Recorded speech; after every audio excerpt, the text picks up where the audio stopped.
Bonjour à tous, bonjour à toutes. On est super content de voir qu'il y a plein de monde pour cet événement. On est super content de t'accueillir, Clément. Donc, bonjour. Bonjour, merci pour l'accueil. Ouais. Du coup, petite introduction. Donc pour info, donc l'événement il est organisé donc par une asso donc qui s'appelle Avenir Climatique, donc auquel j'appartiens et un certain nombre de bénévoles ici. Donc Avenir Climatique, c'est une asso donc de sensibilisation autour des enjeux énergie et climat. Et en fait, en ce moment, on se pose des questions sur nos modes d'action, sur les sujets dont on traite. Et c'est un peu, voilà. Enfin, donc il y a un peu ce contexte. Ce contexte a notamment été cristallisé donc en juin 2024. Vous n'êtes pas sans avoir. Donc il y a eu la dissolution. Notre asso a donc souhaité se positionner contre l'extrême droite, et donc ça a beaucoup questionné notre valeur d'apartisanité. Et en fait, depuis, il y a tout un tas de questions qu'on se pose sur ces enjeux, sur nos modes d'action. Et en fait, c'est un peu dans ce cadre un peu large qu'on est content de t'accueillir, Clément. Donc moi, pour la petite anecdote, je t'ai rencontré grâce à Frustration Magazine, donc, qui est donc un média de lutte des classes. Et donc là, si vous regardez sur votre gauche et sur votre droite, il y a des petites affiches qui viennent de ce média. Et donc c'est un média pour lequel tu es chroniqueur, notamment sur la rubrique écologie. Et donc moi, c'est comme ça donc, que j'ai entendu parler de toi au début. Et donc, tu es également du coup auteur du livre donc, qui s'appelle Pourquoi l'écologie perd toujours, donc qui, comme vous l'avez peut-être remarqué, est en vente juste derrière vous, là, donc, grâce à la librairie L'Attrape-Cœur, à qui, qu'on remercie. Et donc voilà, donc dans ce livre, donc Pourquoi l'écologie perd toujours, tu reviens notamment sur l'histoire des mouvements écologiques récents, leur victoire, mais aussi leur défaite. Plutôt lors des fêtes. Et donc peut-être pour commencer, une petite question pour se lancer. Moi, il y a un terme que j'aimerais que tu définisses pour un peu nous parler aussi, genre d'où tu parles. Donc ce terme, c'est le matérialisme historique. Donc désolé, c'est la partie un peu chiante de l'intro. On va faire de la définition. Mais je vous assure donc que ce sera pas forcément sexy, mais très important. D'accord ? Donc on va pouvoir se lancer avec cette première question. Qu'est-ce que le matérialisme, du coup? Oui, c'est ça. Et toi, comment tu te places par rapport à ça? Ouais, moi je me place dans cette école de pensée-là. Il y a deux grandes philosophies en fait dans l'histoire de la pensée, qui sont d'un côté le matérialisme et de l'autre l'idéalisme. Et ce sont deux ontologies différentes. Et l'ontologie, c'est l'analyse de l'être ou la description de l'être.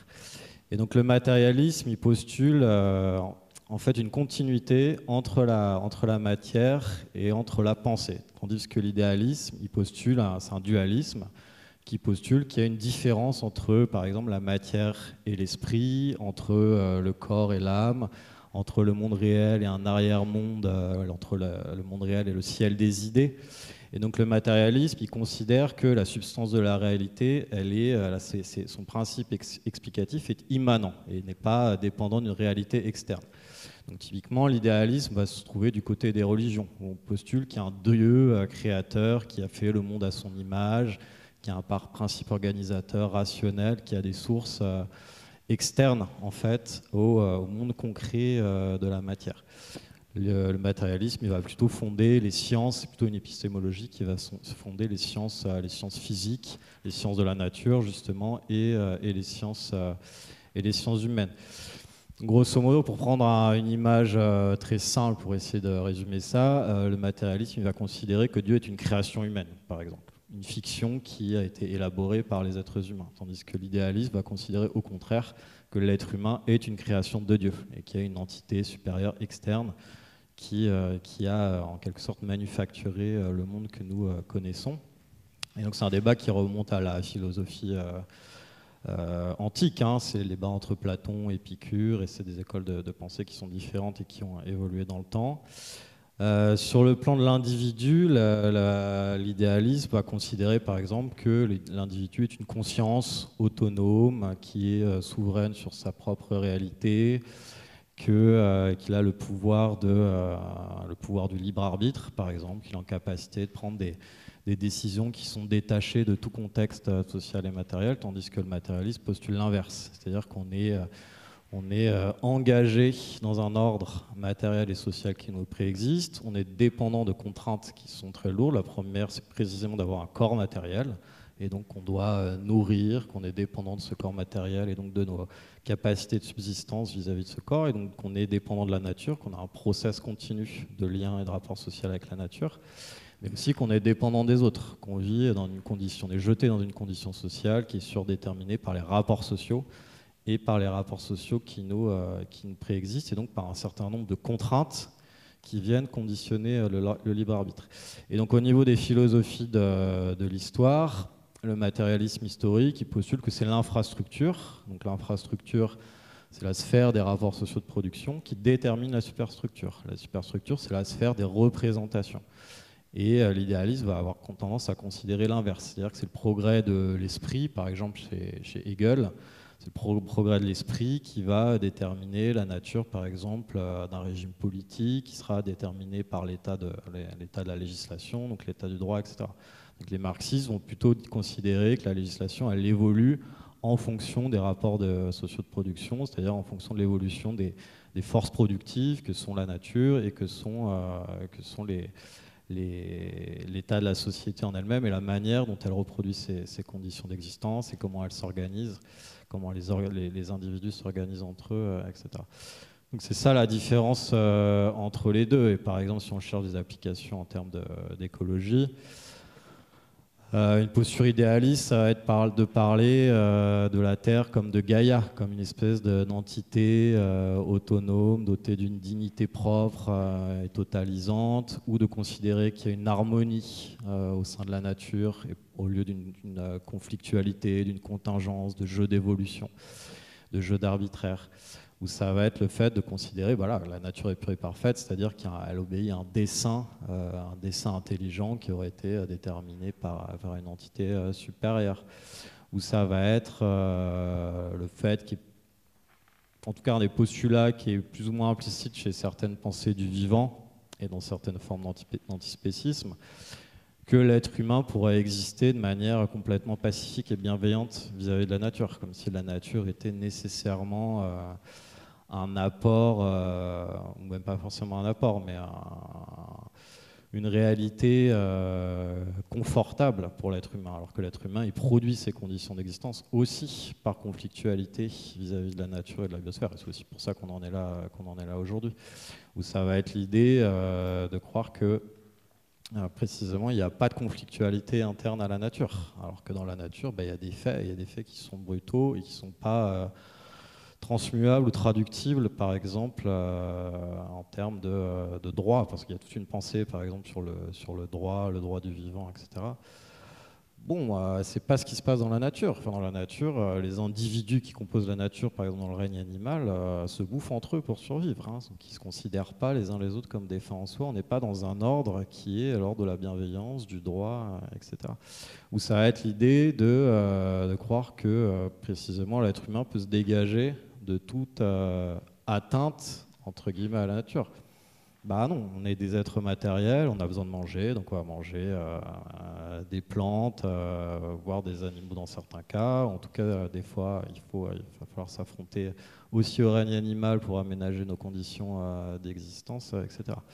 Mais ça va être aussi une tendance de l'écologie qui est de faire appel aux imaginaires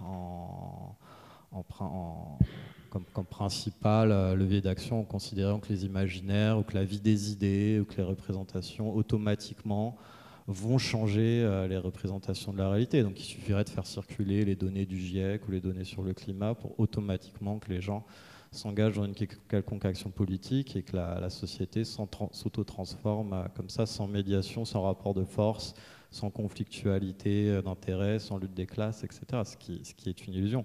Ça va être la prédominance du culturel sur la critique, par exemple, au sein de l'écologie dominante. Si je prends des exemples par rapport à des protagonistes de l'écologie, quelqu'un comme François Gemène, pourquoi il défend le capitalisme vert, etc. Parce qu'aujourd'hui, il a des liens forts avec l'industrie. C'est-à-dire que sa position sociale et matérielle dépend de liens de dépendance avec les industriels. Et donc, sa position sociale, médiatique, ses capitaux symboliques, dépend aussi de sa capacité à grenouiller dans les médias mainstream, qui sont l'expression dans la sphère des représentations de l'ordre capitaliste. Donc lui, il ne va pas défendre des discours anticapitalistes dans les médias, sinon il porterait atteinte à sa propre position au sein de la société. Si Cyril Dion il fait autant appel aux imaginaires, parce que lui-même c'est un producteur d'imaginaire, c'est un producteur de discours, qui fait des documentaires, qui fait des chroniques par-ci par-là, qui fait des livres, de la poésie. Donc lui, il a un intérêt, la bourgeoisie culturelle, elle a un intérêt à faire passer l'idée que c'est par l'imaginaire qu'on parviendrait à transformer la société. Par ailleurs, Cyril Dion, il est à la croisée, à la convergence de différents...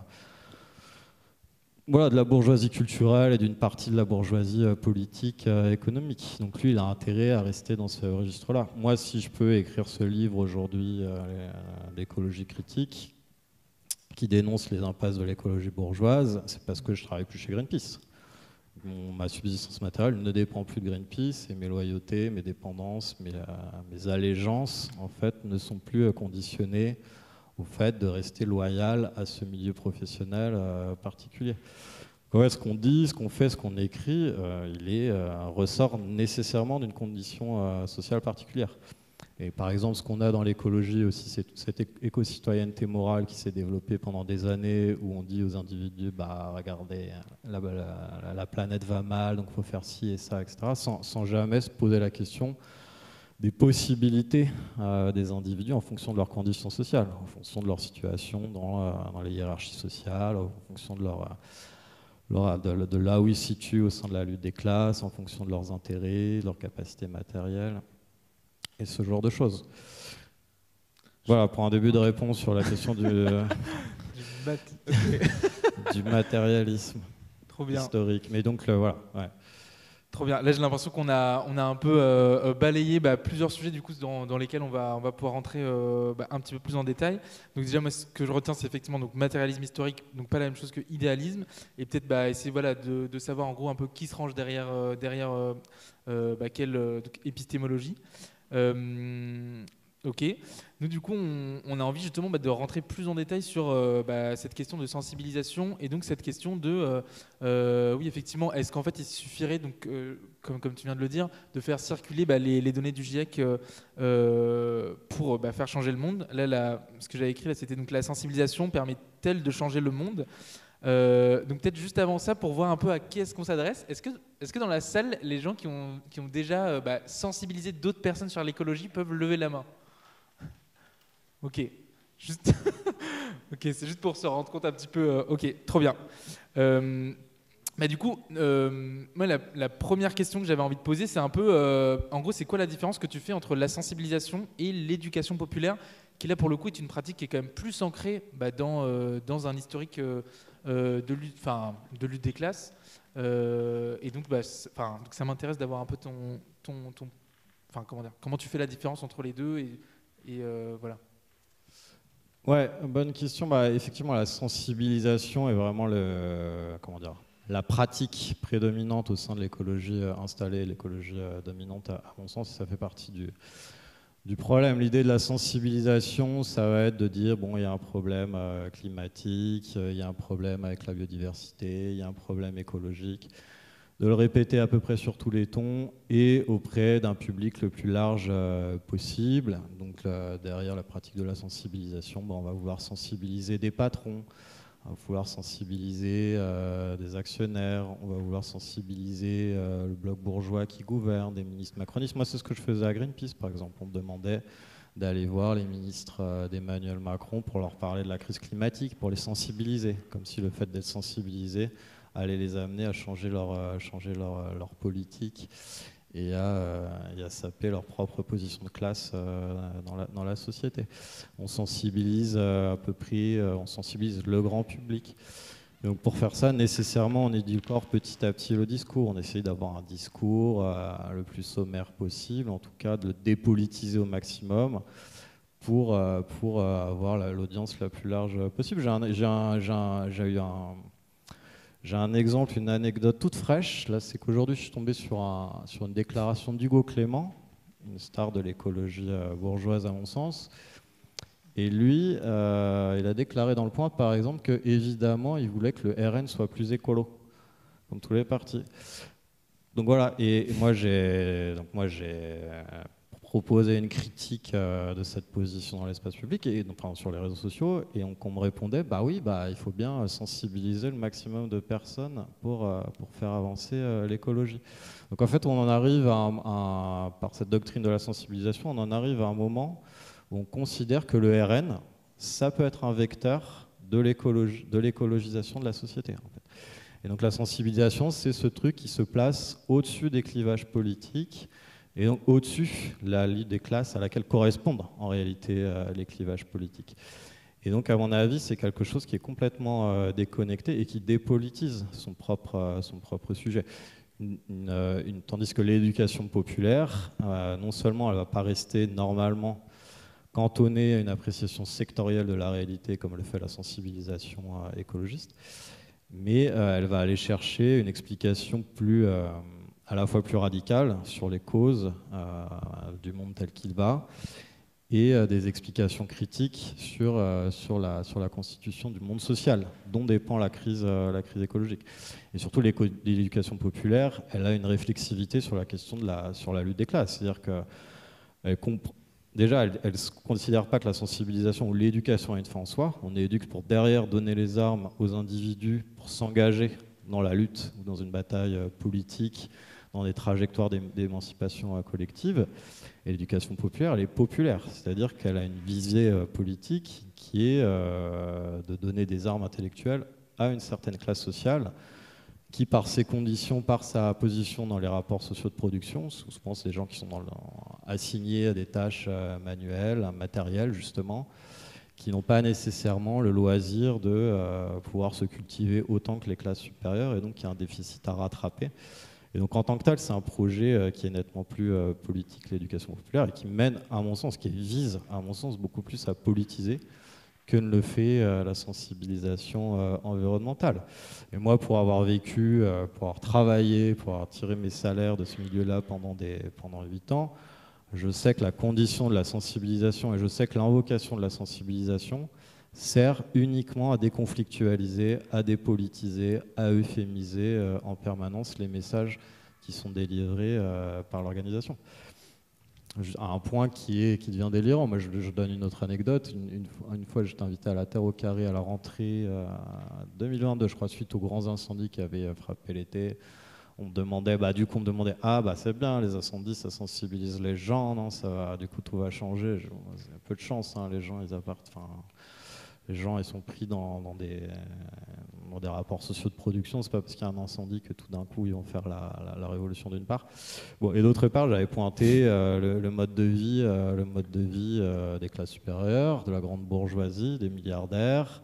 Parce que ça, c'est un travail que j'ai quand même réussi un peu avec d'autres à amener à Greenpeace à force de larmes et de sueur, qui est d'interroger, de problématiser l'empreinte carbone des riches, quoi. Et donc je disais, il y a un rapport sur les milliardaires, l'empreinte carbone des milliardaires. Donc si on cherche la responsabilité de la crise climatique et de l'ordre social qui la produit, il faut problématiser le mode de vie et les intérêts matériels et politiques des milliardaires. Et j'avais dit de ces gens-là.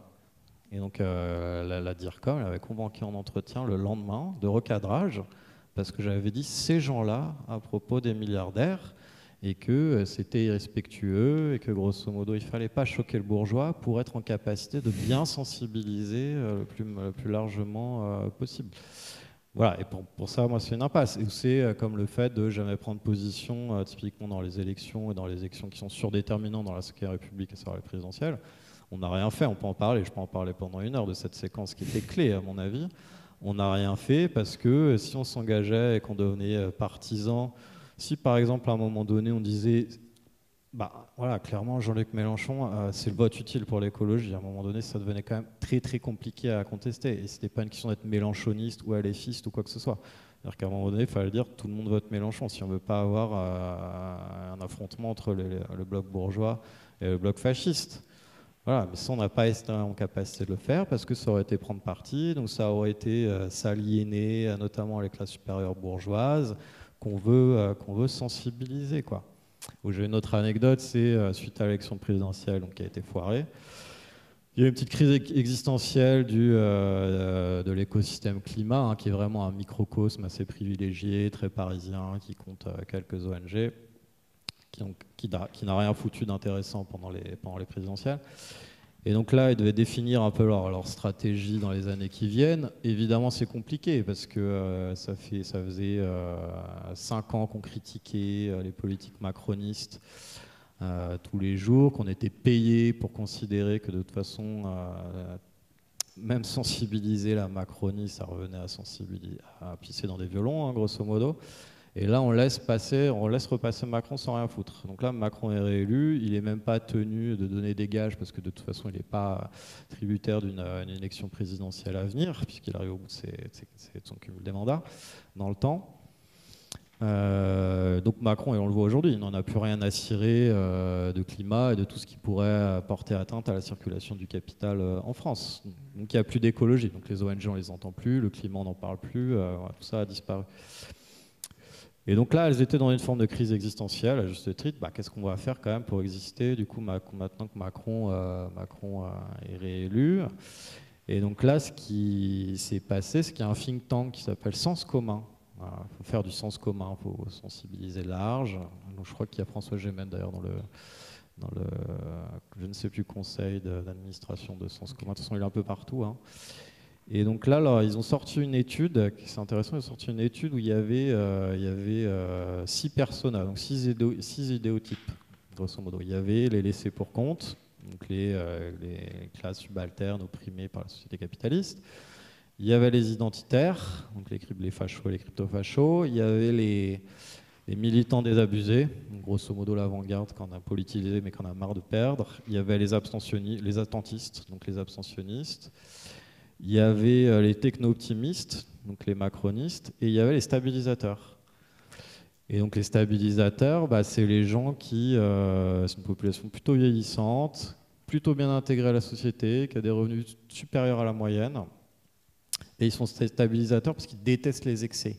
Donc ils n'aiment pas les excès du capitalisme, mais ils n'aiment pas non plus le bruit et la fureur, quoi, hein. Ils n'aiment pas les excès de la lutte non plus.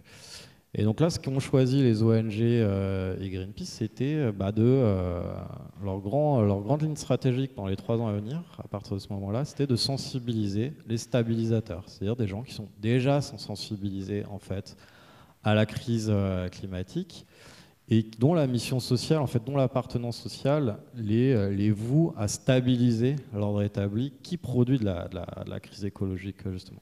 Donc on était dans une forme d'écologie complètement tautologique. On va sensibiliser des gens déjà sensibilisés qui de toute façon n'ont pas vraiment intérêt à la transformation des hiérarchies sociales et qui sont une frange de la population qui est complètement contre-insurrectionnelle, quoi. C'est les gens qui ont voté Jadot pour pouvoir voter Macron derrière et surtout qu'on ne touche pas à leurs privilèges matériels.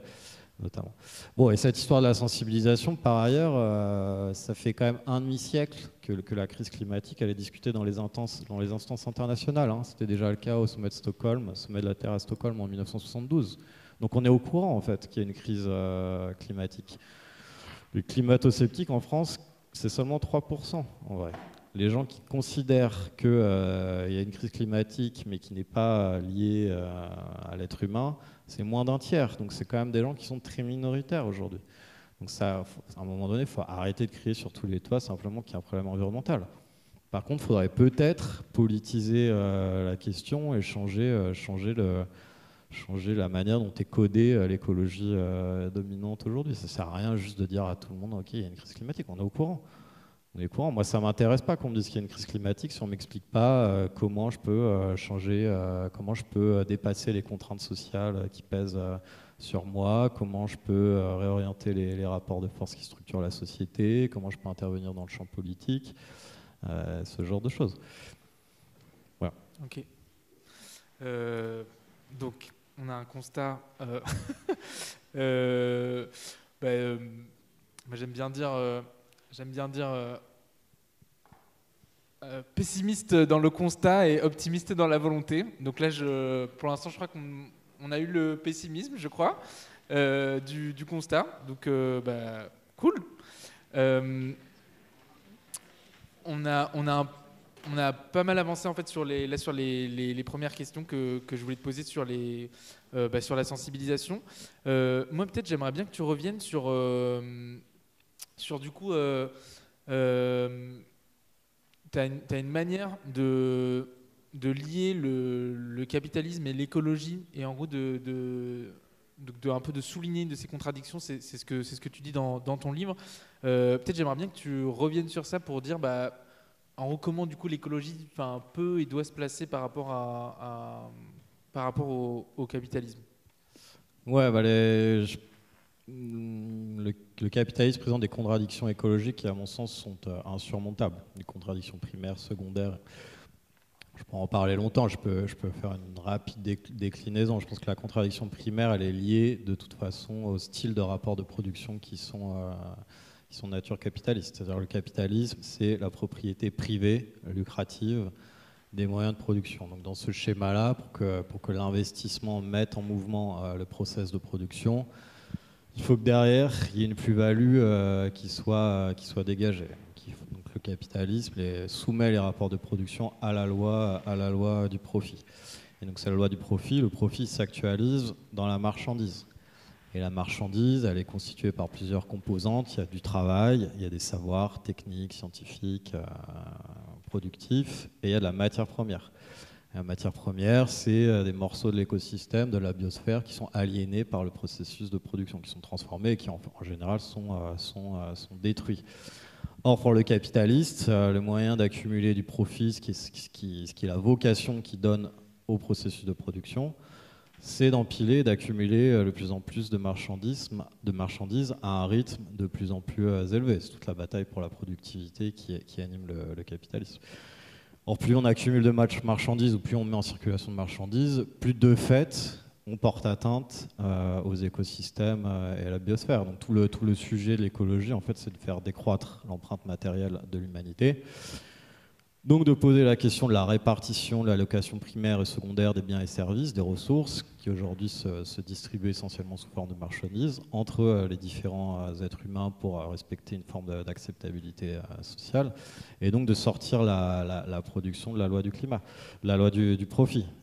Et la loi du profit, elle est strictement aveugle, par essence, avec la notion de limites qui sont structurantes dans la biosphère et dans les écosystèmes, et qu'on est en train de dépasser allègrement. Je crois qu'il y a déjà 6 limites planétaires sur 9 qui sont déplacées. Et là, de fait, la crise écologique, elle tue déjà des proportions entières de différentes populations vulnérables, principalement dans ce qu'on appelle le Sud global. Donc en fait, au cœur même du capitalisme, dans la manière dont le capitalisme organise notre rapport social aux écosystèmes, on a une dynamique qui ne permet pas de prendre en compte et de respecter et d'avoir une activité humaine qui reste encastrée dans les limites de l'écosystème.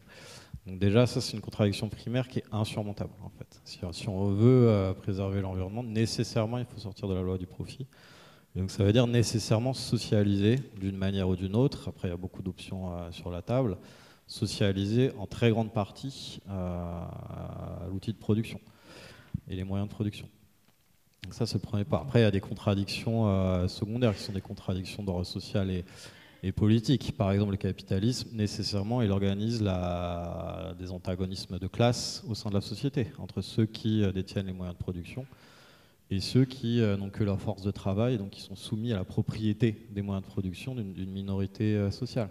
Donc ça crée des antagonismes et des conflits d'intérêts qui, en fait, sont extrêmement structurants.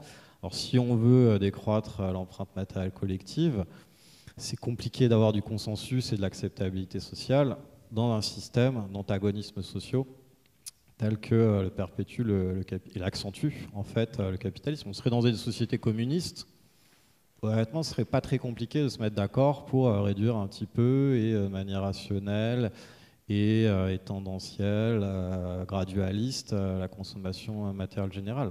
Là, c'est pas le cas. On a tous des intérêts. En tout cas, on a des groupes sociaux qui ont des intérêts extrêmement différents et qui sont en compétition pour l'accès aux ressources matérielles. Il n'y a pas de consensus social, en fait, dans le milieu capitaliste. Donc ça, c'est un premier point. Le deuxième point, c'est que l'organisation de la production, le capitalisme, en fait, il organise la tyrannie dans la sphère productive. C'est-à-dire que quand vous allez travailler, vous n'avez pas la main sur les moyens de production. Donc vous n'avez pas la main sur la direction de la production, donc sur le contenu de la production, sur son rythme et ce genre de choses. Donc en fait, ce que vous faites, ce qu'on appelle l'exploitation, ce qu'on appelle l'aliénation, vous échappe complètement. Et donc ça veut dire que la masse des travailleurs qui produisent aujourd'hui ne produit pas, ou en tout cas ne peut pas faire prévaloir son sens de l'intérêt général dans son activité professionnelle. Et cette activité professionnelle, il en a besoin pour subvenir à ses besoins et pour rester intégré à la société. Donc on plonge la masse des individus dans des dissonances cognitives et des injonctions contradictoires qui sont en fait complètement insupportables.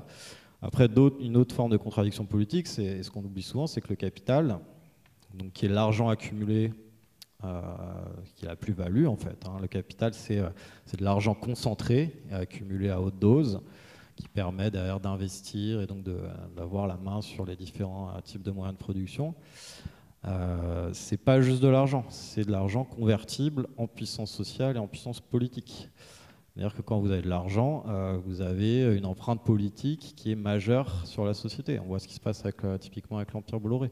C'est-à-dire que vous pouvez intervenir dans les élections en finançant la campagne de candidats. C'est un niveau délirant aux États-Unis, mais c'est aussi le cas en France, en vrai. Vous pouvez influencer les lois, et moi j'ai vu ça tous les jours quand je bossais à Greenpeace, par du travail de lobbying, vous achetez des élus, vous achetez de l'expertise, enfin, toute une matérialité de l'influence en fait, qui vous permet de garder la main sur les lois. Vous avez les capacités d'empiriser l'espace public. C'est exactement ce que fait Bolloré en rachetant tout un tas de médias aujourd'hui qui ont un agenda strictement contradictoire et opposé à n'importe quelle forme de transition écologique, même la plus douce soit-elle.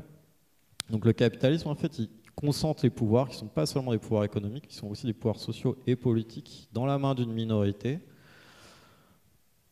qui est dans une relation séparatiste en fait, avec le reste de la société et qui n'a strictement pas intérêt à la transformation écologique de la société parce que ça voudrait dire abolir ses propres privilèges. De fait, les milliardaires, le mode de vie des milliardaires, il n'est pas universalisable dans les limites de la biosphère. C'est juste pas possible. Ou même le mode de vie d'un Américain moyen, en fait. Il faudrait plusieurs planètes pour que ça soit universalisable à l'ensemble de la population terrestre.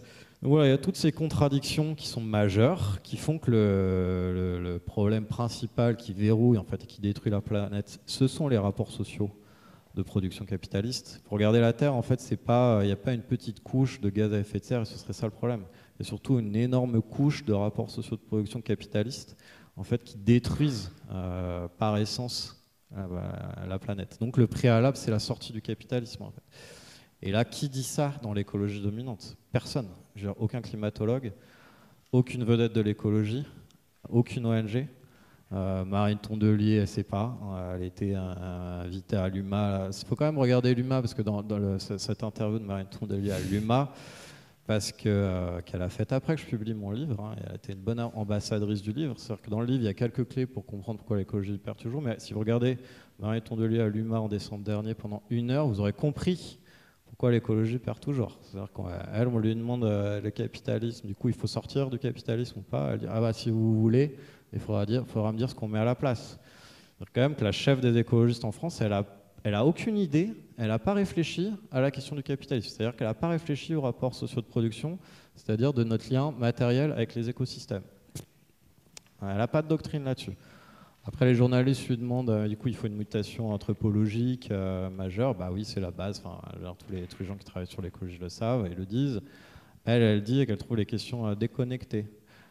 Quand on lui demande sa ligne politique, elle dit que c'est du branlage de nouilles. Quand on lui demande, quand tu parles de radicalité, elle dit moi je rentre pas dans le jeu de la radicalité, c'est fait pour nous diviser et tout. Le jeu de la radicalité, en fait, c'est le degré de conflictualité qu'on oppose au pouvoir, à l'ordre établi. Donc c'est une question majeure en fait, c'est la question de la praxis, de la pratique stratégique dans la lutte. Et plus tard, plus loin, elle dit, mais de toute façon, on n'a pas le temps pour les postures intellectuelles, parce que là, il nous faut des solutions concrètes, on n'a pas le temps. C'est-à-dire qu'elle, elle propose quand même d'agir sans réfléchir. Donc voilà. Non, mais... Pardon, oui. Non, mais moi, j'ai regardé plusieurs fois cet entretien, parce que ça m'a... Donc voilà, elle a vraiment illustré toutes les critiques que je formulais. Et en vrai, même moi, j'étais plutôt assez tendre, je trouve, vis-à-vis des écologistes dans le bouquin, par rapport à ce qu'ils sont vraiment et ce qu'on a fait, notamment Marine Tondelier, puis qu'elle est secrétaire générale. Donc voilà, tout ça pour dire que le capitalisme, il n'y a pas d'écologie possible dans le capitalisme, en fait. Ça n'existe pas. C'est une contradiction dans les termes. Ça n'a pas lieu, quoi. Et donc les écologistes qui posent pas... En fait, les Verts, si je reprends les Verts, ils devraient être à gauche du NPA et de Révolution permanente. C'est-à-dire leur premier sujet, ça devrait être de buter le capitalisme, au lieu de bégayer et de balbutier en permanence sur le sujet, quoi. Et pourquoi ils n'en parlent pas? Parce que il faut sensibiliser, et que la critique du capitalisme, ça fait peur, et puis surtout, ça leur aliénerait les classes supérieures urbaines qui votent pour eux, donc leur clientèle électorale. Et voilà. Ok, mais donc pour toi, effectivement, pas d'écologie sans lutte des classes. Et donc, ok, donc on comprend mieux là, effectivement. Donc pour toi, effectivement, donc il y a d'un côté donc l'écologie, contradiction primaire avec donc le capitalisme, et donc en fait, un peu quelque part n'importe quel, collectif, association, etc. En gros, qui un peu ne se positionne pas sur ces questions, elle rate un peu, parce que du coup là, on va venir peut-être sur la partie de ce que tu proposes, quoi, de ce que tu encourages. Ça veut dire typiquement que effectivement, les assos doivent se positionner sur cette question-là. Et après, peut-être j'aimerais bien aussi que tu reviennes sur le mot praxis, donc ce que tu appelles la pratique militante, pour détailler un petit peu peut-être ces deux choses. Ouais. Oui, je sais pas comment vous positionnez, vous, à Avenir Climatique. Je pense que... Je pense que c'est pas juste que les assos qui se positionnent pas sur le sujet passent à côté de leur sujet, c'est qu'elles contribuent à la fausse conscience. Il y a une vision fausse du problème, donc elles sont largement contre-productives à mon sens. Et c'est pour ça que l'écologie dominante a mené l'écologie réelle dans le mur depuis au moins un demi-siècle, bien sûr. Ouais. Je pense que si tu ne te positionnes pas sur le capitalisme en parlant d'écologie, tu fais partie du problème très largement. Du coup, je ne sais pas comment vous positionnez. Très bonne question. Donc, la vérité, c'est qu'il y a tout un tas de sujets sur lesquels on ne se positionne pas. Donc, on est un peu spécialiste du coup de ce que tu décris. Après, donc dans notre discours, en gros, on revient souvent sur le mot sobriété, qui qui pour certains appelle à une forme de décroissance, mais en fait, c'est pas forcément le cas pour tout le monde. Et c'est vrai que moi je te rejoins tout à fait sur le fait que parfois c'est un peu une manière d'esquiver la question, quoi. Parce que décroissance, ça veut dire décroissance pour qui, comment, et c'est vrai qu'on rentre jamais dans la suite de ça. La propriété privée des moyens de production, vous en pensez quoi, par exemple? Ouais, c'est typiquement un sujet sur lequel en fait en fait, on ne se positionne pas. Moi, je pense que c'est même pas clair au sein du coup de notre un peu de notre sociologie de militant.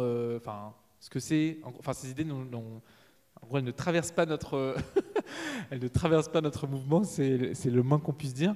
Et donc non, on se pose pas. On ne se pose pas cette question, quoi. Donc c'est. Il faudrait, hein. Parce que... Mais bon, oui, donc du coup sur... Oui, non, mais... sur la praxis. Ouais, et après sur la praxis, du coup, qu'est-ce qu'il faut faire, quoi? C'est un peu la praxis, c'est la pratique stratégique, c'est-à-dire c'est la pratique militante, mais qui s'assigne des buts politiques, et des débouchés politiques. Ce qui est, j'ai pas grand-chose de plus à en dire, mais c'est déjà quelque chose d'assez distinct de ce qui se passe dans le milieu environnemental que moi j'ai pu pratiquer. que j'appelle plutôt une écologie du spectacle, où on ne se pose pas la question des débouchés politiques, en fait, à aucun moment. C'est-à-dire qu'on se contente de faire du spectacle, où l'image, la médiation, la médiatisation est une fin en soi beaucoup plus qu'un moyen de lutte à part entière. Moi, les ONG, je ne sais pas, en fait, j'ai toujours pas compris à Greenpeace ce qu'on cherchait à obtenir, ni comme forme de société, ni vis-à-vis du pouvoir politique ou de l'ordre établi en place. Je pense qu'il y a une crise, en fait, une triple impasse, une triple crise de la praxis dans ce milieu environnemental de l'écologie bourgeoise, dans ce milieu social de l'écologie bourgeoise. C'est que dans un premier temps, c'est quand même des dispositifs qui sont très largement contre-insurrectionnels. Parce que le fétiche de la non-violence, parce que l'attachement à la démocratie libérale, et toutes ces choses-là font qu'ils considèrent tout ce qui déborde du cadre et toute forme d'insurrection, quelle que soit leur forme, comme contre-productive, ou en tout cas comme quelque chose qui n'est pas de leur ressort. Alors, pour infléchir l'histoire, les insurrections, les révolutions, c'est quand même une option relativement majeure. Et on pourrait se dire que des gens qui dénoncent la fin du monde toute la journée, à un moment donné, ils pourraient peut-être passer à la vitesse supérieure et embrasser ou organiser des formes d'action insurrectionnelles. D'ailleurs, la désobéissance civile, dans sa version historique, réelle, comporte une composante insurrectionnelle, et y compris une composante armée. Dans le mouvement des droits civiques aux États-Unis dans les années 60, contre l'apartheid en Afrique du Sud, enfin les luttes d'émancipation, elles ont une composante conflictuelle, brutale et souvent armée. Alors là, la désobéissance civile qu'on m'a appris à faire à Greenpeace, en fait, c'est du spectacle, c'est du banderolisme, c'est du spectacle de rue, où on va se déployer sur une scène avec une grosse banderole, des activistes suréquipés, toute une batterie de juristes. On est là juste pour la photo. D'ailleurs, ça s'appelle des photo-op à Greenpeace, les désobéissances civiles, c'est-à-dire des photo-opportunités. Voilà, on veut juste mettre une photo dans le journal, et ça, voilà, ça va sensibiliser. Ça va sensibiliser les gens et tout ça. Donc c'est ça qui va amener des transformations. Et à Greenpeace, par exemple, dans les processus où on va designer l'action, la chorégraphie d'une action, il y a tout le service créa qui nous fait des simulations. Donc si on met la banderole là, ça donnera, et les photographes professionnels ici, ça donnera telle photo. Voilà, ce sera plus ou moins saisissant pour le public, ce genre de choses. Il n'y a jamais d'affrontement réel avec les forces de l'ordre, il n'y a jamais d'affrontement réel avec les industriels. On est là pour l'image beaucoup plus que pour le blocage. On est là de manière éphémère, du coup les scènes d'action, qui sont beaucoup plus des scènes d'action coup d'éclat que coup de poing, sont complètement pacifiées. Il n'y a aucune conflictualité avec aucun protagoniste que ce soit. Il n'y a pas d'adversité réelle, en fait. On mime des formes d'intervention dans la réalité. Donc ça, c'est un premier point, un dispositif contre-insurrectionnel. D'ailleurs, ce qui est particulièrement écœurant, comme moi, il m'écœurait quand j'étais à Greenpeace, c'est qu'en plus, dès que quelques activistes finissaient pour le style en garde à vue pendant 2 heures, là, c'était un scandale d'État. Mais quand toutes les populations de banlieue sont matraquées toute la journée, ou des contrôles aux faciès, ou des gardes à vue abusives en permanence, et tout, là, on n'a rien à dire. Voilà. Il y a quand même cette idée que du coup, les ONG font de la désobéissance civile, mais de la désobéissance civile autorisée par l'État, légitime, et qu'elle n'a pas à subir la répression de l'État. Je l'ai vu notamment aussi au moment des gilets jaunes, c'est-à-dire que les gilets jaunes, ça c'était un mouvement pré-insurrectionnel, pas complètement insurrectionnel, parce qu'il n'y avait pas de stratégie pour renverser l'État ou faire un coup d'État, mais pré-insurrectionnel néanmoins. Et là, c'est une période, on est fin 2018, je peux revenir peut-être rapidement sur cette période, parce que... Donc là, il y a Nicolas Hulot, pour moi ça c'est frappant, mais il y a Nicolas Hulot qui démissionne à l'été 2018 parce que le petit père, il en a marre de se mentir à lui-même, donc il en a marre de nous mentir, donc il en a marre de servir de caution verte à Macron. C'est vrai qu'on avait des illusions tenaces sur la réalité école de Macron. Donc là, il démissionne. Et donc, il y a un citoyen lambda qui organise une grosse mobilisation, je ne sais pas si vous vous souvenez de ça, mais du coup, c'est sur Facebook, et du coup, il y a plein de monde, et c'est le début des marches climat. Mais en même temps, il y a la manifestation, il y a les insurrections des ronds-points, des gilets jaunes, et qui va venir percuter un petit peu l'agenda classique de toute cette bonne société civile installée qui fait du plaidoyer, du dialogue avec le pouvoir, des conventions et tout ça. Et donc là, les Gilets jaunes, c'est intéressant parce qu'ils problématisent vraiment la question climatique du point de vue de la lutte des classes. Ils disent la taxe carbone, c'est sympa, nous on la paye plein pot alors qu'on pollue le moins, et les riches, en fait, c'est complètement un dollar pour eux. La taxe carbone, c'est une taxe régressive qui frappe en proportion du revenu beaucoup plus les plus pauvres que les plus riches, donc ceux qui polluent le moins par rapport à ceux qui polluent le plus, et qui était vraiment le totem des écologistes installés. C'était un truc, d'ailleurs ces écologistes installés, ils participaient en 2007 au Grenelle de l'environnement de Sarkozy, qui était une idée soufflée par un écolo à l'époque. Et les gars sont vraiment allés dans le Grenelle de l'environnement de Sarkozy en se disant ouais, c'est là que va se passer la révolution écologiste. Donc il y avait Yannick Jadot, qui était directeur des programmes de Greenpeace à l'époque, il y avait le chef de la FNE, Arnaud Gossement, qui est encore un militant, enfin un juriste assez médiatisé. Il y avait Nicolas Sarkozy. Et donc il ne jurait que par la taxe carbone. C'est-à-dire quand même que ce personnel politique associatif bourgeois s'est dit on va résoudre la crise climatique en frappant au portefeuille les plus vulnérables dans la société. C'est une super idée ça de faire ça. Bon, les Gilets jaunes sont revenus là-dessus, ont problématisé ça. Donc il y a eu la thématique fin du monde, fin du mois, même combat. Tout ça, ils sont venus dans la rue, ils ont proposé une forme de contestation. Donc ils ont politisé la question démocratique et climatique d'un seul tenant en lui donnant des formes d'action qui étaient réellement efficientes, qui faisaient peur au pouvoir, qui instauraient un rapport de force réel. Pendant ce temps-là, qu'est-ce qu'on a fait, nous, à Greenpeace? On a fait l'affaire du siècle. Donc l'affaire du siècle avec plein de youtubeurs et de vedettes. C'était quand même une manière de remettre la controverse climatique dans des enceintes élitistes et pacifiées, c'est-à-dire dans le tribunal administratif de Paris, d'en faire une bataille de juristes, d'en faire une bataille d'experts, de voir qu'est-ce qui coïncidait le plus avec l'état actuel du droit et ce genre de choses, pendant que les Gilets jaunes se faisaient matraquer, quoi. Qu'est-ce qu'a fait Cyril Dion pendant cette époque? Parce que lui, il était dans l'affaire du siècle, mais il a vu aussi qu'il y a un intérêt médiatique pour les Gilets jaunes. Qu'est-ce qu'il a fait? Il a fait les Gilets citoyens. Je ne sais pas si vous vous en souvenez. Donc les Gilets citoyens, c'est des Gilets jaunes, mais en mieux, en plus respectable, quoi, qui sentent moins le soufre, en moins, voilà.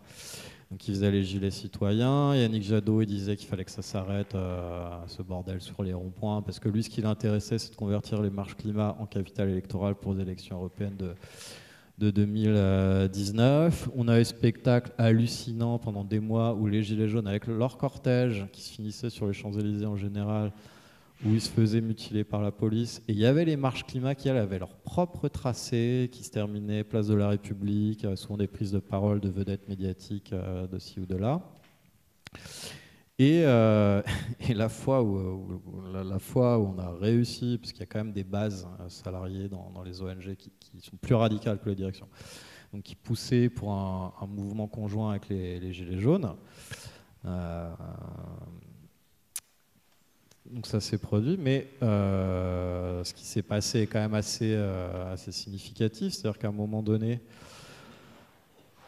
des Gilets jaunes, enfin une colonne, donc la manifestation a lieu, à un moment donné une colonne de Gilets jaunes et de Black Bloc remonte vers le cortège de tête, des gaz lacrymaux sont déclenchés, et moi j'étais avec eux, la direction de Greenpeace, tout d'un coup a les narines qui piquent et les yeux qui commencent à pleurer et tout, et vraiment ils n'étaient pas habitués, je pense, donc ils sont choqués, et leur réflexe c'est d'envoyer le mot d'ordre, en fait, et c'est repris par l'AFP dans l'instant, de quitter la manifestation, c'est-à-dire d'abandonner la bataille en race campagne, sans concertation ni avec les Gilets jaunes, évidemment, ni avec le reste en fait, des forces en présence, et donc ils partent. Et donc ils symbolisent exactement ce truc de ce hiatus en fait inconciliable entre les classes populaires qui deviennent des classes dangereuses quand elles luttent et qui sont un sujet de répression légitime, et les ONG installées, professionnalisées, qui dialoguent avec les ministères, qui eux n'ont pas à subir la violence d'État et n'ont pas à être exposés à la violence d'État. C'est ça qui s'est passé à ce moment-là. Moi j'ai continué, j'ai fait mon discours avec d'autres camarades, voilà, mais j'étais tout seul de Greenpeace à rester en place. Et le lendemain, je me suis fait incendier, réunion de débrief, la direction a été choquée, parce que la direction elle considère que la rue lui appartient, hein, que les Black Blocs n'ont rien à faire là. Enfin, bon. Et je me suis fait incendier en mode, mais toi tu les connais peut-être, les revendications des Gilets jaunes, machin. Comme si, déjà, elles étaient connues, ça faisait un an que tout le monde en parlait, il y en avait 3-4, c'était pas sorcier. Elle n'avait pas suivi, quoi, hein, ça faisait quand même un an qu'on en parlait, on faisait une manifestation ensemble, mais elle savait pas pourquoi, elle savait pas sur quel contenu et sur quel mot d'ordre politique. Et puis surtout, derrière, c'est vraiment ce mépris de classe des gens désorganisés comme ça, ils peuvent pas, de toute façon, avoir de revendications légitimes et occuper une place respectable dans l'ordre du discours. Hein, grosso modo, c'est ça qui est ressorti à ce moment-là. Et pendant qu'il y avait les Gilets jaunes, on avait notre ami Cyril Dion, je parle beaucoup de lui, mais je ne suis pas du tout omnibulé par ce type, mais notre ami Cyril Dion, il est allé quand même grenouiller à l'Élysée avec, je crois que c'était Marion Cotillard, là, qui est sensibilisée sur le climat, hein, sur la climatisation, elle avait dit à un moment donné en manif. Et donc eux, ils allaient à l'Élysée pour vendre à Macron une petite solution clé en main là, qui permettrait de remettre la controverse démocratique sous cloche, à savoir la Convention citoyenne pour le climat, qui est donc advenue quelques semaines après ce rendez-vous manqué de la lutte de l'écologie populaire, grosso modo, de cette marche. Et donc là, toutes les ONG ont accouru tête baissée, étaient bien contents de retrouver des formats pacifiés au CESE, de faire du petit plaidoyer, de sensibiliser les 150 gugus qui étaient là. Donc la Convention citoyenne pour le climat n'a débouché sur rien, elle a juste permis à Macron de redorer son blason, de gagner du temps. Le seul impact pratique, ça a été de sensibiliser 150 personnes sur un corps électoral depuis 40 millions de personnes, ce qui est quand même relativement limité. Et évidemment, toutes les mesures ont été liquidées par les ministres et ensuite par l'Assemblée, par la majorité parlementaire. Une des dernières qui subsistait, c'était l'expérimentation du dispositif WePub sur les boîtes aux lettres et qui vient d'être retoqué. Du coup, l'expérimentation n'a pas été pérennisée. Voilà, bilan totalement nul, mais je veux déjà se mettre dans la tête que peut-être que Macron, oui, si on lui met des citoyens en face, ou de se dire qu'on allait pouvoir tordre le bras quand même à Emmanuel Macron, lui faire de l'écologie, de donner de l'espace politique à des gens comme Édouard Philippe. C'est Édouard Philippe qui a fait le discours inaugural de la Convention citoyenne pour le climat. En fait. Donc on a juste instrumentalisé 150 pauvres citoyens qui ont tous terminé dégoûtés parce qu'ils ont bossé pour rien, grosso modo. Et on a contribué à cette écologie du spectacle où en fait on manipule des apparences, des mises en scène, où on reste au spectacle, on garnit la vitrine du pouvoir avec du folklore qui n'a strictement aucun impact. Je ne suis pas contre la Convention citoyenne contre la Convention citoyenne en soi. Je veux dire, si elle a une place constitutionnelle et qu'elle a un pouvoir législatif réel, pourquoi pas? Mais là, elle avait strictement aucune assise en fait, cette convention. C'était juste une opération de com. Et c'était évident et tout le monde le savait dès le début. Mais on ne pouvait pas critiquer parce que c'était quand même une opération de sensibilisation. Ça permettait de parler d'écologie. Donc il suffit de parler d'écologie pour entraîner des grands changements sociaux. Spoiler, non, on l'a bien vu avec les résultats de la Convention citoyenne pour le climat. Donc voilà, les ONG, dispositifs, l'écologie dominante, dispositifs contre-insurrectionnels qui n'hésitent pas à comploter un petit peu avec le bloc bourgeois pour, tant qu'il s'agit de parler d'écologie et de prendre un petit peu la lumière, ils sont contents. Deuxième impasse en termes de praxis, je vais aller plus vite sur les deux autres, c'est sur la lutte des classes. C'est-à-dire que cette écologie, elle n'est pas présente au sein du fait industriel. Je reprends une période, il y avait la période Covid où il y avait ces trucs de plus jamais ça, où on a pu croire une mutation sociale de l'écologie. Donc l'alliance, le monde d'après, l'alliance entre des syndicats, des ONG, etc. J'en parle dans le livre, mais typiquement à ce moment-là, déjà cette alliance n'est pas donnée pour objectif de recomposition politique, donc elle voulait juste pas peser sur le rapport de force politique. Elle voulait faire quoi du coup? On ne sait pas très bien, à part des interviews croisées de patrons de gauche dans les colonnes du Monde, on ne sait pas très bien à quoi ça servait. Et il n'y a pas eu surtout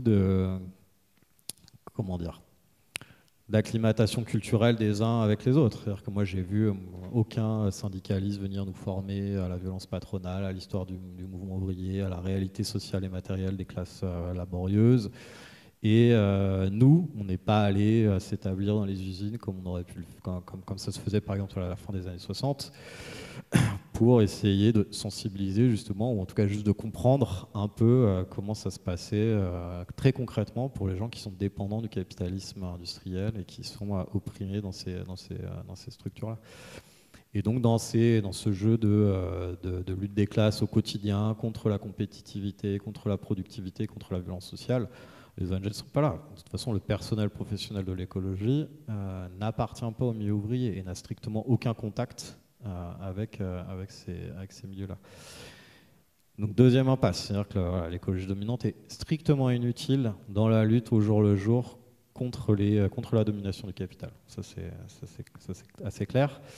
Et la troisième impasse, c'est que même sur les élections, l'écologie dominante a des pudeurs de gazelle et se tient à distance, quoi. Enfin, alors, la présidentielle, nous on nous disait, il y a plusieurs trucs vraiment qui étaient lunaires.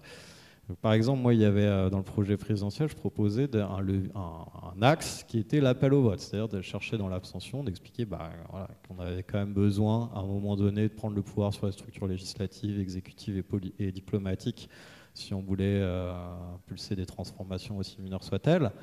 On me disait, non, voilà, c'est déjà une prise de position qui est trop politique, qui est trop engagée. Je me disais, bon, on va faire un projet présidentiel manifestement, est-ce qu'on peut juste se donner pour objectif, donc là je reviens sur la question de la praxis, de faire élire ou de contribuer à l'élection d'un candidat qui a un programme écologiste? Non, c'était trop engagé, c'était pas notre rôle, etc. Est-ce qu'à un moment donné, j'ai déjà dit, mais quand il y a un candidat qui se détache, qui a une dynamique électorale, on peut le soutenir? Évidemment pas, parce que c'est trop engagé. Donc ce qu'on m'obligeait à faire, par exemple, c'est quand je parlais du programme, donc vous avez juste du décryptage assez pénible et sectoriel des programmes des candidats, et on commentait certaines émissions de TV. Et moi, quand je commentais ce que faisait ou disait Mélenchon, qui était bien noté sur son programme, il fallait tout de suite que je parle dans le même tweet ou dans le tweet après de Yannick Jadot, parce qu'il ne fallait pas singulariser aucun candidat. Et donc, ce qui contribuait en fait à l'éparpillement et à la division du bloc de gauche, même si on peut interroger cette notion-là. Et donc, on a été complètement inutile. Et donc, on est quand même au stade où juste mettre un bulletin dans l'urne et profiter des rares moments démocratiques de la Ve République ou du levier le plus populaire en fait pour faire changer les choses. C'est-à-dire que militer, ça demande des ressources. La chose la plus accessible pour essayer d'obtenir des changements, c'est quand même un bulletin dans une urne, surtout quand on est pacifiste. Et bien même ça, on ne pouvait pas le faire. Donc en fait, on sert à quoi? On sert à faire de la communication, de la sensibilisation, de manière totalement dépolitisée. Et l'écologie dominante fait ça en fait. Qui sont les vedettes de l'écologie qui, à un moment donné, ont vu que Jean-Luc Mélenchon a 15% dans les sondages, que c'était le seul truc à faire, c'était de voter pour lui pour éviter d'avoir l'extrême droite et Macron au second tour. Qui sont les vedettes de l'écologie qui ont pris position pour ce vote, par exemple, en 2022? Pas avenir climatique. Pas avenir climatique, non, j'imagine. J'imagine. Voilà, personne. Donc c'est une écologie qui est inoffensive et qui organise sa propre impuissance. Et ça, c'est lié à des structures sociales, c'est lié au fait que c'est une écologie qui a le temps parce qu'elle a de l'argent, parce que derrière, il y a des carrières bourgeoises, il y a des gens qui n'ont pas intérêt au changement social et politique, qui défendent des intérêts situés, parce que c'est beaucoup plus confortable de faire l'expert neutre et distancié des contingences politiques. Derrière, il y a le calcul de « Ah oui, mais si le bloc bourgeois est réélu et qu'on a pris position de manière explicite, pour un candidat de gauche, on n'aura plus accès au ministère, donc on n'aura plus accès à ces capitaux symboliques-là. Et voilà, il y a tout ça derrière. Ok. Et voilà sur la praxis. Ok, donc dans la praxis, donc, je retiens appeler à voter, l'insurrection. C'est pas juste à appeler à voter. Hein. Non, pardon, appeler à voter. Non, pardon. Pour le candidat. Ça, c'est vraiment la version molle et minimale. C'est. À un moment donné, il faut faire campagne. C'est pas, faut militer, il faut faire campagne. Et faire campagne, c'est pas juste appeler à voter ou faire des tweets. C'est participer à une organisation matérielle de campagne. Donner du temps, donner des ressources. Il faut faire campagne, il faut militer. Donc il y a ça. Ensuite, tu disais rôle d'insurrection ou de manière générale, les mouvements tu as dit deux choses, à la fois donc, quand c'est insurrectionnel, un peu type gilet jaune, ou quand c'est juste, entre guillemets, la lutte des classes, genre dans le secteur de l'industrie, quoi. C'est-à-dire à l'endroit où, effectivement, comme tu disais, la biosphère est dégradée, donc c'est là-bas que se passe, un certain nombre de choses, et en gros, agir directement, tu parlais d'établi, quoi, mais donc ça veut dire en gros créer des liens forts, quoi, en fait, avec, en gros, avec les classes laborieuses qui Pour moi, les trois c'est- sphères, si on reprend ces trois axes pertinents pour une praxis climatique sérieuse, c'est d'une part de militer et de faire campagne au sein des forces de gauche de rupture, qui sont clairement anticapitalistes. C'est dans l'appareil productif, adhérer au syndicalisme révolutionnaire, mener la lutte des classes contre les patronats, les actionnaires, contre les possesseurs des moyens de production et en fait des conditions d'existence matérielle de la majorité sociale. Et ça peut prendre diverses formes, on pourra en débattre après si tu veux. Et sur la question insurrectionnelle, ça veut dire être en capacité d'épouser, de se rendre utile quand les catégories populaires légitimes se lancent à un moment donné dans une colère insurrectionnelle. Donc ça veut dire arrêter avec les appels au calme stupides qu'on entend tout le temps, quand les jeunes des quartiers se mettent en mouvement de manière complètement légitime. Ça veut dire arrêter d'avoir pour totem la stabilité institutionnelle, comme genre les Verts, Marine Tondelier défendait ça, la stabilité de la Ve République. C'est une stabilité qui profite à qui, cette stabilité-là? Tu parles du moment du vote de la censure Oui, au moment du vote de la censure, ou même dans l'ordre institutionnel. Quand même, on reprend la séquence récente, on a Emmanuel Macron qui, à un moment donné, passe la ligne de refuser le résultat des élections. Ce qui n'est pas méga surprenant. Marx disait déjà que c'était pas sûr que les bourgeois rendent le pouvoir quand ils perdraient les élections. Là, c'est exactement la situation politique en France. Donc on a un gouvernement qui est illégitime, on a un jeu institutionnel qui est frappé dans son ensemble d'illégitimité là. On devrait tous être révolutionnaires en fait, si on avait un peu de cohérence démocratique interne, y compris les belles âmes bien pensantes qui sont versées dans le respect des institutions. Rien ne se passe. Donc, ils arrivent à censurer, à faire tomber Barnier. C'est-à-dire que même dans l'ordre institutionnel, du coup, ils obtiennent quand même une victoire majeure, là, le NFP, les forces de gauche. Et là, donc Macron a plus d'oxygène institutionnel. Il a plus d'oxygène dans la population parce qu'il est quand même largement détesté. Enfin, c'est plus un président populaire. Son pouvoir tient à plus grand-chose, en fait, à des structures régaliennes. Et là, Marine Tondelier, Cyrielle Châtelain, donc la chef du groupe écologiste, elles vont à l'Élysée pour négocier avec Emmanuel Macron. Donc elle redonne de l'oxygène à Macron, elle lui redonne la main, elle lui redonne la maîtrise de l'agenda, elle réaffirme sa légitimité institutionnelle. Puis après, elles vont même négocier avec Bayrou, Matignon, François Bayrou. Comme si Bayrou qui n'a rien à faire à Matignon, et qui va faire quoi Bayrou sur l'écologie? Ça n'a strictement aucun sens. D'ailleurs, c'est marrant parce que j'ai vu un papier du Monde il n'y a pas longtemps où j'ai vu que les ONG qui font partie du CNTE, la Commission nationale de la transition écologique ou un truc comme ça, je crois, enfin avaient décroché un rendez-vous avec Bayrou. Donc elles vont aller voir Bayrou quand même pour leur présenter leurs doléances, pour le sensibiliser, j'imagine. Bayrou leur a dit, ce qui relate l'article du Monde, qu'il n'avait rien à leur dire, grosso modo.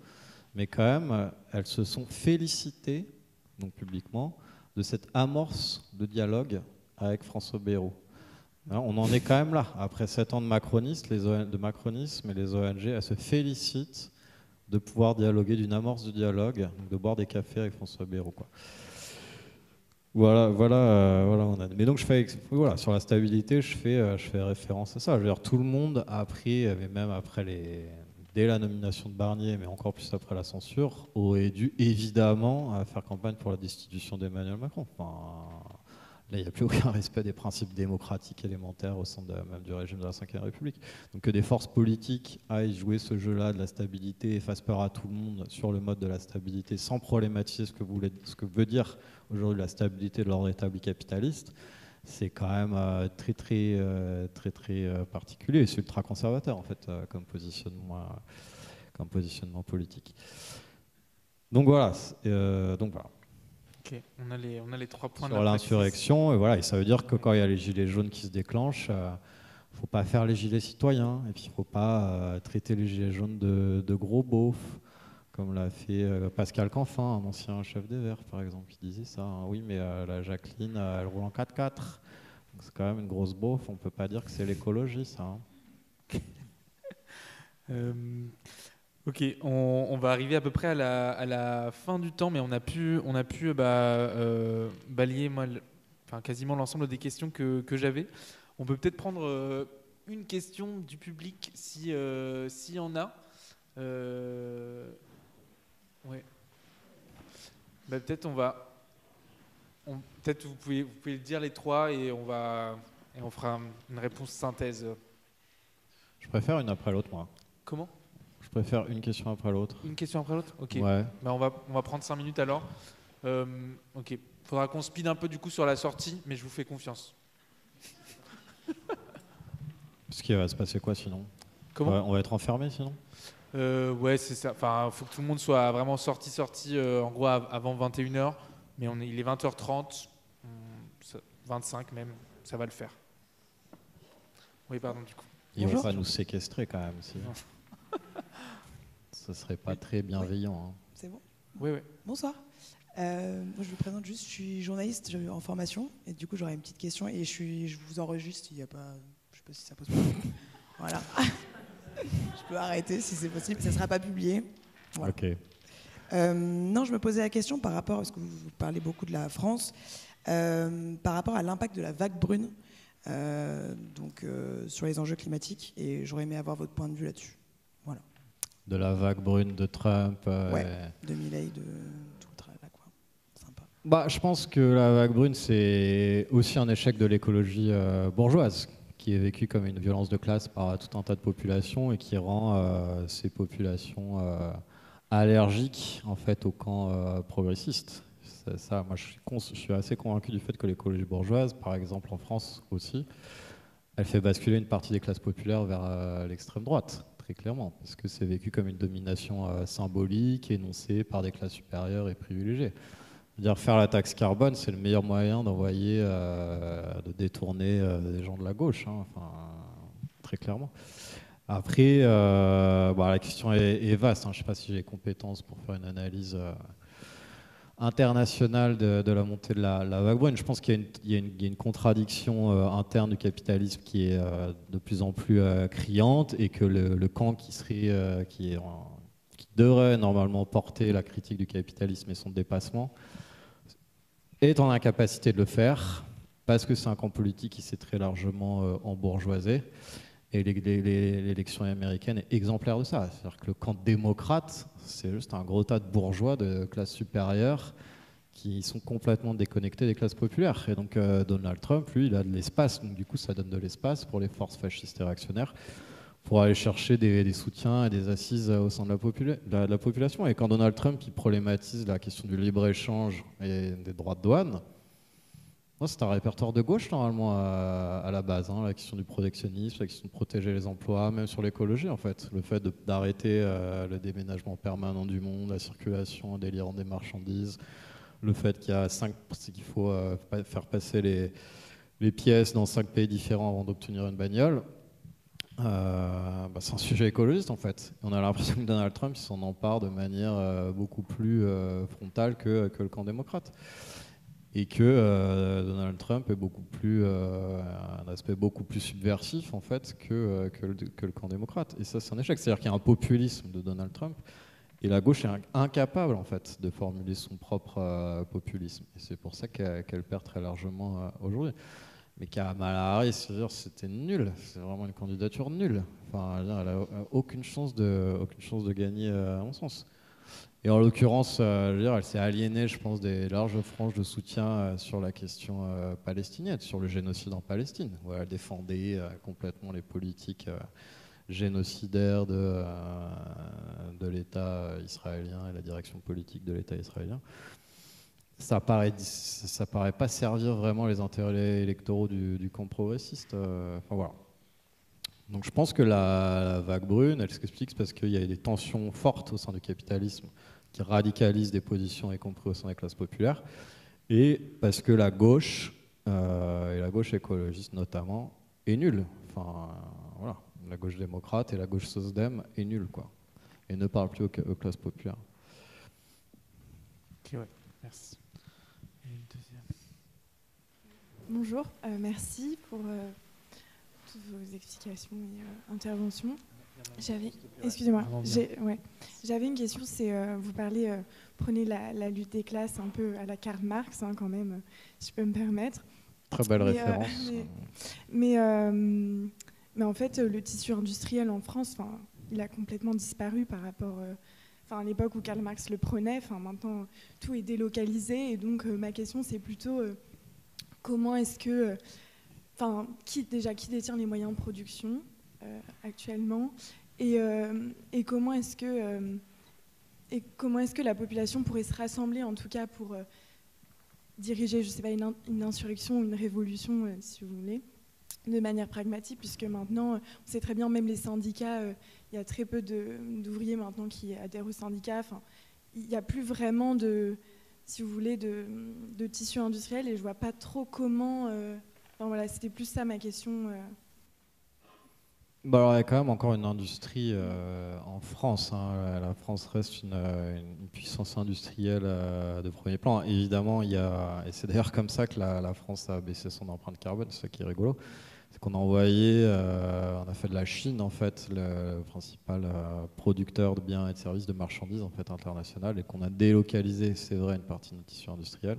Ce qui nous a permis d'afficher des bons résultats carbone de manière complètement factice, parce que du coup une partie de notre empreinte carbone est délocalisée en Chine, elle aussi.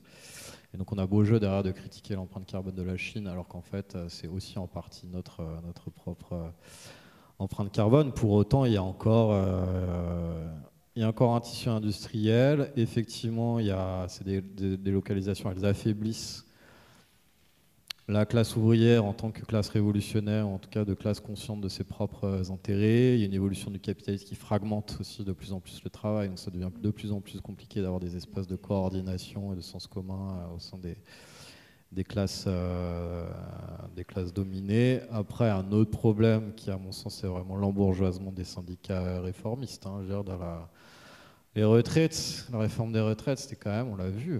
Et d'ailleurs, il y a encore des moments révolutionnaires ou pré-révolutionnaires en France. Les Gilets jaunes, c'est un parfait contre-exemple de ça. La réforme des retraites, c'était le plus grand mouvement social depuis des décennies. Ça a été planté par les syndicats, strictement, quoi. Les syndicats, ils n'osent même plus dire grève générale. Ça leur fait trop peur. Alors que c'est un des leviers d'action principal aujourd'hui pour bloquer la production capitaliste, c'est créer du rapport de force politique avec le bloc bourgeois. Les syndicats n'osent plus parler de ça, à cause d'une vision complètement fausse de la charte d'Amiens d'ailleurs, d'indépendance politique, blablabla, exactement comme les ONG, alors que la charte d'Amiens visait quand même, c'est marqué dans la charte d'Amiens qui voulait destituer le patronat. À quel moment les syndicats aujourd'hui proposent de destituer le patronat? Il y a une lecture de la charte d'Amiens très confortable et à géométrie variable, parce que il y a des établissements dans les syndicats réformistes qui sont bien contents d'avoir aussi leurs accès auprès du sommet de l'État, qui défendent eux-mêmes des positions bourgeoises dans l'ordre social, et qui ont perdu cette culture ou cette praxis de la lutte. Je veux dire, les grèves perlées, de faire une grève tous les mois, ça sert à quoi? Ça fait peur à qui? Ça se fait encore de la manifestation, c'est comme l'écologie du spectacle, c'est de la manifestation spectacle, exactement dans le même champ syndical. Après, voilà, comment se rassembler, c'est compliqué, mais on voit qu'il y a des moments, insurrectionnels, et quand c'est le cas, je pense qu'il faut y aller. Mais déjà dans les bourgeoisies, dans la sous-bourgeoisie ou la petite bourgeoisie culturelle ou ces franges de la population, il y a un truc qui se joue. C'est-à-dire que c'est une fraction de la bourgeoisie qui est, à mon avis, accessible à la critique du capitalisme, qui commence à décrocher un petit peu, qui n'a pas des intérêts matériels complètement surdéterminés par l'ordre capitalisme, et qui pourrait, si elle se radicalise, passer du côté de la gauche de rupture, annihiler cet espace SOSDEM résiduel qui, à mon avis, aujourd'hui pénalise complètement la lutte politique et la lutte des classes, et que là, il y a un coup à jouer. Après, sur les pratiques, voilà, pour se rassembler, pour moi, il y a les sphères d'action que j'ai déjà mentionnées. Il y a aussi ce que fait les soulèvements de la terre sur des luttes locales qui donnent un contenu empirique très clair très claires à la lutte, qui sont intersectionnelles, qui sont anticapitalistes, qui travaillent avec des vrais gens et des gens qui ne sont pas juste là pour la photo. Les écureuils sur la 69, ils ne montent pas 3 secondes pour faire une petite photo, on est les écureuils, on a une banderole. Mais ils restent jusqu'au bout et ils subissent et ils supportent des méthodes antiterroristes pour le salut de leur lutte. Et sur la 69, on a des victoires. Sur les méga-bassines, on a des victoires. C'est marrant, les soulèvements de la Terre, parce que du coup, les organisations comme Greenpeace et tout sont pas trop chaudes, parce que, soi-disant, l'action radicale détournerait les gens. Et voilà, nous, on sensibilise avec des méthodes pacifistes pour avoir plus de gens. Et les actions de Greenpeace, il y a 4 pélos, en fait. Il y a 4 pélos professionnels, et il y a plus de photographes que d'activistes. Les soulèvements de la Terre, en pleine pampa sur les méga-bassines, sur des scènes d'affrontements violentes avec l'État, il y a plusieurs milliers de personnes en fait. Donc la radicalité, elle rassemble en réalité. Et je pense qu'à un moment donné, voilà, faut faire tomber les prévenances et les faux semblants bourgeois pour s'engager dans une lutte plus radicale et légitimer la radicalité de la lutte petit à petit. Et le secteur à faire basculer, je pense vraiment que c'est la sous-bourgeoisie culturelle, qui est très versée dans l'écologie du spectacle et la sensibilisation, elle aussi. Mais c'est elle qui faudrait peut-être sensibiliser un peu plus à la lutte des classes. Et là, on pourra réussir un petit peu à améliorer le rapport de force, je pense. Super. Et voilà, il y a aussi, je mentionne, dans les Outre-mer, par exemple, il y a des luttes décoloniales extrêmement vives et vigoureuses. Hein. Là, il y a des voies, il y a des choses à observer. Et pareil, sur la mobilisation pour la Palestine, en France, il y a quand même des forces vives qui lâchent pas le morceau et qui sont. Donc il y a des points d'appui qui existent. Le fait que la gauche de rupture, incarnée principalement aujourd'hui par la France insoumise, même si moi je trouve que le travail du NPA et de Révolution Permanente est aussi très utile, le fait qu'ils aient basculé l'hégémonie au sein de l'espace de gauche, c'est un signe extrêmement encourageant. C'est plus la gauche réformiste qui est dominante aujourd'hui. Le PS a fait 1,5% aux dernières élections, après avoir trahi largement pendant le mandat de François Hollande. Et c'est pareil dans le champ environnemental. Je pense que l'écologie du clivage, incarnée par les soulèvements de la Terre, est en train de prendre le pas sur l'écologie du consensus, et que c'est un point d'appui et c'est une dynamique à amplifier. Donc oui, le capitalisme, il verrouille beaucoup la situation, mais en bon matérialiste marxiste, je considère que les situations comportent leurs propres contradictions et qu'à un moment donné, il y a aussi des ouvertures qui se profilent, quoi. Donc moi, je suis pas pessimiste en vrai. Moi, je suis pas. Enfin, mais c'est vrai. Hein, je suis pas. Je suis pas du tout un doomer comme on dit dans la gauche internet. Ouais. Je sais qu'il y avait encore deux questions. Là, niveau timing, on va être vraiment chaud. Peut-être vous pourrez les faire en interpersonnel une fois qu'on va couper. Je pense qu'on va faire une petite conclusion. Désolé. Parce qu'en fait, là, du coup, ça va être à peu près l'heure. Il est 20h40. Il faut qu'à 21h, tout le monde soit parti. Nous, on doit un peu ranger les chaises et tout. Donc, désolé, je pense qu'on va s'arrêter là. Je fais une conclusion très rapide. Mais du coup, déjà, merci beaucoup d'avoir été là. Moi, j'ai l'impression qu'on a traité plein de sujets. Voilà, par rapport à... Enfin, de manière générale, mais aussi de manière assez personnelle pour Avenir Climatique. Quel est son avenir à Avenir Climatique? Et c'est ce qu'on va voir. Et donc voilà, je voulais juste en profiter quand même pour remercier juste toutes les personnes qui font que cet événement était possible. Donc en plus de toi, il y a donc l'Académie du Climat, il y a donc la librairie qui est juste derrière là, donc l'Attrape-Cœur qui du coup met toujours en vente du coup ton livre dans lequel tu rentres plus en détail sur un certain nombre de choses. Il y a du coup un vrai Avenir Climatique. Est-ce que En tout cas, certains de ses membres, dont Ulysse, donc à qui je veux dire vraiment un grand merci. Et puis en plus, il y a des donc Yousra, Gaston, Lucille, Louise qui m'ont aidé. Hugo, qui du coup est à la technique et qui filme tout ça. Et je voulais juste en profiter pour faire une petite dédicace parce qu'il est en ce moment même en train de monter un mouvement de grève dans sa boîte informatique. Et donc les victoires, on prend. Ah très bien. Voilà. Et je crois que c'est tout. Ouais. Non, moi je remercie aussi les organisateurs et organisatrices, parce que je pense que la lutte appartient à ceux qui organisent les choses. Moi je discute un peu et j'ai écrit un bouquin, mais mon rôle est très secondaire par rapport aux gens qui ont une fonction opérationnelle dans le rapport de force, quoi. Donc merci à eux et merci à elles. Merci. Trop bien. Ouais.